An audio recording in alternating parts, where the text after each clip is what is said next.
Okay, Jonathan, the UCI yesterday announced more details about the Tour of Beijing. There's been ongoing negotiations this year as regards race radios and other issues. So can you tell us where those negotiations are at the moment? Well, they're much more positive. I mean, the UCI has proven to want to partner with the teams and try to compromise a little bit and to come to a good position regarding the race radios, and we appreciate that compromise for sure.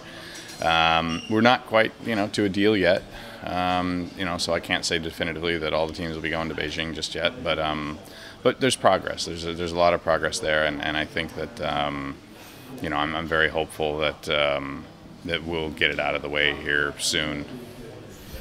You talk about negotiations going on. Is that the teams originally said that they wanted the situation to stay pretty much as it is? The UCI said it wanted no radios at all. So what we're seeing as a possible halfway point is perhaps for riders to have some communication about dangers, etc. Is that the way things are moving, or?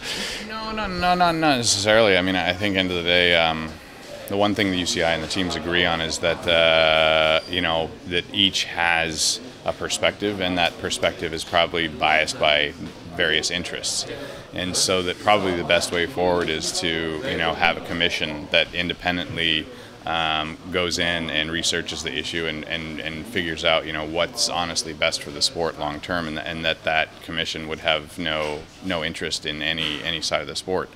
So I think that's one thing we agree on. Now, how to put a commission in place and who's on the commission and so on and so forth, I think those are the details that need to be knocked out. And obviously I would think, a study like that would take a couple of years. And in that period of a couple of years, you'd obviously need the radio ban to not exist for many events in order for them to see how exactly the radios are used.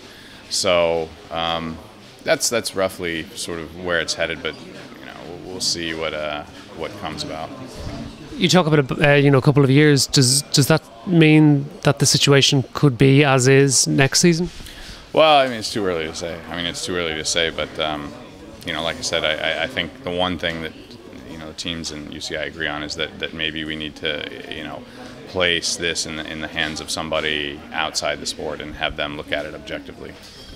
Do you have a timescale? You talk about a decision being made about the Tour of Beijing. Is that within the next month or so, or is it possibly longer than that? Oh, I would hope so. I would hope it'd be in the next month. I don't know exactly. I mean, I know obviously the teams want to do Tour of Beijing. A lot of us have sponsorship interests that could come out of China and so on. So of course we want to participate in that race. However, all the teams need to